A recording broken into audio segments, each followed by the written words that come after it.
Justice Yashwant വർമ്മയെ impeachment ചെയ്യാൻ ചർച്ച ആരംഭിച്ചു കേന്ദ്ര സർക്കാർ. യശ്വന്ത് വർമ്മയുടെ വസതിയിൽ നിന്നും പണം കണ്ടെത്തിയ സംഭവത്തിലാണ് കേന്ദ്ര സർക്കാർ നടപടി. പാർലമെന്ററി കാര്യമന്ത്രി കിരൺ റിജിജു രാഷ്ട്രീയ പാർട്ടികളുമായി ചർച്ച നടത്തി.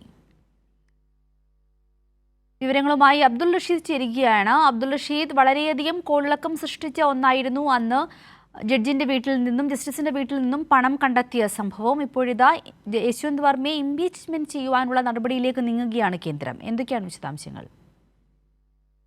ദില്ലിയിലെ ഔദ്യോഗിക വസതിയിൽ നിന്നും വൻതോതിൽ പണം കണ്ടെത്തിയതിനെ തുടർന്ന് അഴിമതി ആരോപണം നേരിടുന്ന ദില്ലി ഹൈക്കോടതി മുൻ ജസ്റ്റിസ് യശ്വന്ത് വർമ്മക്കെതിരെ ഇംപീച്ച്മെന്റ് നടപടികൾ ആരംഭിക്കാനാണ് ഇപ്പോൾ കേന്ദ്ര സർക്കാർ ഒരുങ്ങുന്നത്. യശ്വന്ത് വർമ്മയെ നീക്കം ചെയ്യുന്നതിന് ആവശ്യമായിട്ടുള്ള പ്രമേയം പാർലമെന്റിന്റെ വരാനിരിക്കുന്ന സമ്മേളനത്തിൽ കൊണ്ടുവരാനുള്ള നീക്കമാണ് ഇപ്പോൾ കേന്ദ്ര സർക്കാർ പ്രധാനമായും ആരംഭിച്ചിരിക്കുന്നത്. ഈ പ്രമേയം അവതരിപ്പിക്കുന്നതിന് മുന്നോടിയായി പാർലമെന്ററി കാര്യമന്ത്രി കിരൺ റിജിജു എല്ലാ രാഷ്ട്രീയ പാർട്ടികളുമായും ഇന്ന് കൂടിയാലോചനകൾ നടത്തിയിട്ടുണ്ട് എന്നുള്ള കാര്യമാണ് ഇപ്പോൾ കേന്ദ്ര സർക്കാർ വൃത്തങ്ങൾ വ്യക്തമാക്കുകയും ചെയ്തിട്ടുള്ളത്. നേരത്തെ തന്നെ ഈ പണം കണ്ടെത്തിയതുമായി ബന്ധപ്പെട്ട സുപ്രീം കോടതിയുടെ ആഭ്യന്തര അന്വേഷണ സമിതിയുടെ റിപ്പോർട്ട് രാഷ്ട്രപതിയുടെ പരിഗണനയിലായിരുന്നു. പിന്നീട് രാഷ്ട്രപതിയുടെ ഓഫീസിൽ നിന്നും ഇതുമായി ബന്ധപ്പെട്ട, അതായത് ജസ്റ്റിസ് യശ്വന്ത് വർമ്മയ്ക്കെതിരെ നടപടി ആരംഭിക്കുന്നതിന് ആവശ്യമായിട്ടുള്ള നിർദ്ദേശങ്ങൾ നേരത്തെ തന്നെ നൽകുകയും ചെയ്തിട്ടുണ്ട്. ഇതിന്റെ ഒരു പശ്ചാത്തലത്തിലാണ് ഇപ്പോൾ ഇംപീച്ച്മെന്റ് നടപടികളിലേക്ക് പ്രധാനമായും കേന്ദ്ര സർക്കാർ കടക്കുകയും ചെയ്തിട്ടുള്ളത്. നേരത്തെ തന്നെ ജുഡീഷ്യറിയെ വലിയ ചോദ്യചിഹ്നത്തിൽ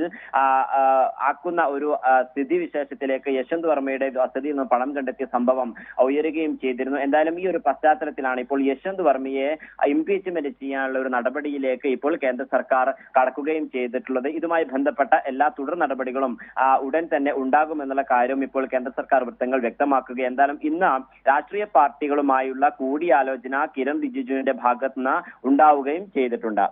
ചെന്തൂരി.